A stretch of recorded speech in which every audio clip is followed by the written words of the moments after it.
Alright guys, how's it going? It is Friday, the 22nd of November 2019 and you're watching KopTalk.tv. Alright. The weekend is here, chaps. Yeah, what are you doing this weekend? Let me know what you're doing. Be good, be safe. Put something on it if you're a gentleman. Don't be making any mistakes I made when I was 17. Although I did end up with a beautiful daughter, so yeah, probably a good mistake. So anyway guys, I want to talk to you a little bit about today's press conference, Jurgen Klopp's press conference ahead of the game against Crystal Palace. Just going to go over some of the comments that were put out by the journalists that attended the press conference, just in case you missed them. The manager on Gomez and Sterling, he said Joey's good, better than good, everything is fine, you can't make it bigger than it is and discuss it for 5 weeks. The people involved were fine pretty quickly after it. Things like this happen in a football environment, that's how it is. I would agree with that, guys, wouldn't you? Much ado about nothing. I know we're very protective of our players and we're probably a little bit anti-Sterling, you know, because of the way that he left the club and all that, but at the end of the day, just fucking get on with it. Do you know what I mean? It's a scratch mark, it weren't nice, you know, he bit. Hey, do you know what? At least there's some passion being shown. That's all I'm going to say. Now, you could argue, because I thought about this the other day, you could argue, yeah, but it's only because of ego and stuff like that. It's not because of, like, you know, their love for Manchester City and their love for Liverpool. I don't know, but I would rather have players and incidents like that, things like that happening. I know it sounds daft, maybe that's what, so you're encouraging violence. Yeah, I am actually, on the pitch, definitely. Do you know what I mean? I don't want this. I say, oh no, we've got respect for each other. No, smash each other's face, and I like that. I like that, guys. Klopp on Gomez, he's better than good most of the time when someone tells you and isn't sensitive with the information. The people involved were fine. Things like this happen. It's a big challenge to ask the boys to be okay after such a big game with each other. I cannot judge it. It's just basically the same thing. The players are good, nothing else to say. We don't think about the title race. Biggest challenge is facing questions about it. It's just the season we are in. The challenges are the 26 games we have to play. So that was, you know, he's basically talking about Gomez saying he's all right there, and the talking about the Premier League challenge on Tottenham. A point in Mourinho, he said, you know, basically welcome back, Jose. Nice to have him back. Desperate to get back. You can see that from the time he was not involved. Yeah. Then he was saying, the boss was saying how quick things change. You know, 5 months ago, Poch was in the Champions League final. Now he's on holiday. He did a brilliant job at Tottenham, and I think he also said that, because it's not here in front of me, that he was shocked. You know, to hear of his sacking. It basically just shows how quick things can change. He did a brilliant job at Tottenham. Outstanding coach, great guy. Enjoyed the games against him. We have a history together. When I first heard it, I couldn't believe it. In that moment, I've got to start doing the in that moment. You know, like I do the Rafa, you know, the club and squad and things like that. In that moment, but I need to know how he says it. All right. So I know he does this a bit, doesn't he, with his ear and that. As Stephen Gerrard used to do that as well. Do you know what? I'm not like a psychologist throughout, guys. I'm just pick these things up, just watch what goes on. I really hope he can enjoy a few days, weeks, months off. Jose is motivated highly, so it'll be interesting. And on Pochettino, again, he said, a great guy. My first Premier League game was against him, so we have a history, blah, blah, blah. And that's it on that one. Palace have quality, as Rafa would say. Palace have quality, spelled Kwality. They have a nice atmosphere.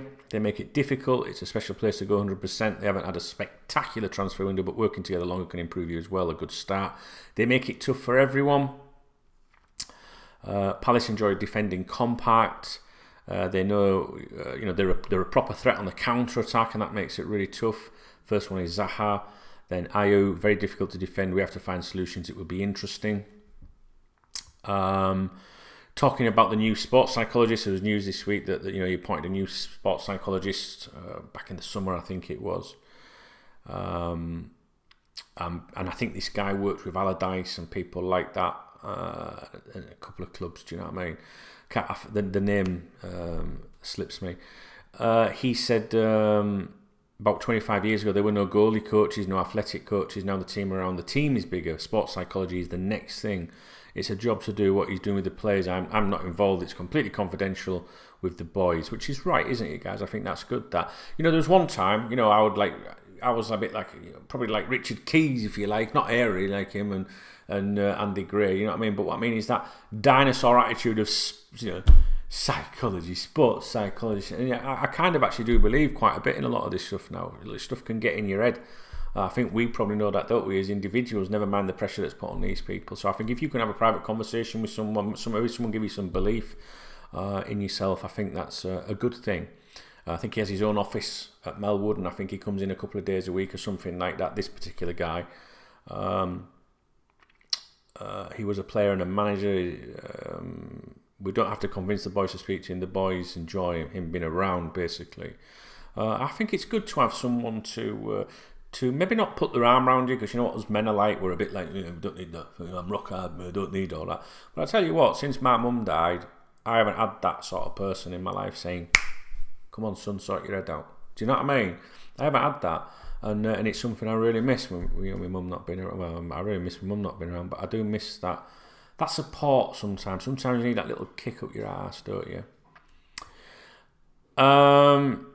So we try to make sure the boys are in the best hands. Blah blah blah.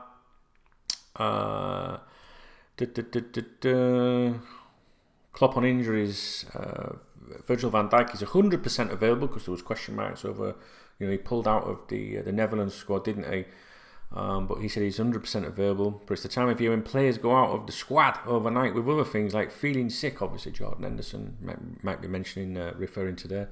I cannot say 100% on the others. I don't know. Today, very important session, especially with players who were back late. Obviously, we had Mo Salah was training, wasn't he, this week? But I don't think he did a full session with the squad. Do you know what I mean, guys? So I don't know. I mean, maybe he has said something about this. He said he doesn't know today. Today's a very important session. He can't say 100% for the other players. Salah, Robertson, Matip, Fabinho, Bobby, Ali, Gini all played Tuesday. We'll see how they react. Nobody came back injured. On Salah, he said, yeah, he trained yesterday. He's been training the things we want him to do. It's not that it's got worse. It's just that there is still an injury. We have to be sensible. I have to see the session today before I make a decision. What else is there to tell you about, guys? On Lovren, good, but I'm not surprised. Lovren always has quality at centre-back. Does he have weaknesses? Yes, but not a lot. But don't we all? An outstanding centre-back. It was always clear why we wanted to keep him. Dejan is doing well. That's the reason he is here. There's a centre-back at Bournemouth that we keep being linked with, guys. We did sniff around him in the summer. You'll have seen that on the members' website if you're a KopTalk member. If you're not, then, thanks for neglecting me. I'm saying, guys, information's in the video description below if you want to become a member and support me. And also you get your free dkb.tv. I think I mentioned it today on KopTalk.com on the non-members website in an article there that says Liverpool continue to deny Ryan Fraser claims. There's a mention of this centre-back at Bournemouth, Nathan Ake. I don't know if that's how you pronounce his name. You know what I'm like, right? AKA. Let's just listen out for that one. All right, he's immediately been linked with Tottenham, obviously because Jose's gone there and he used to be at Chelsea.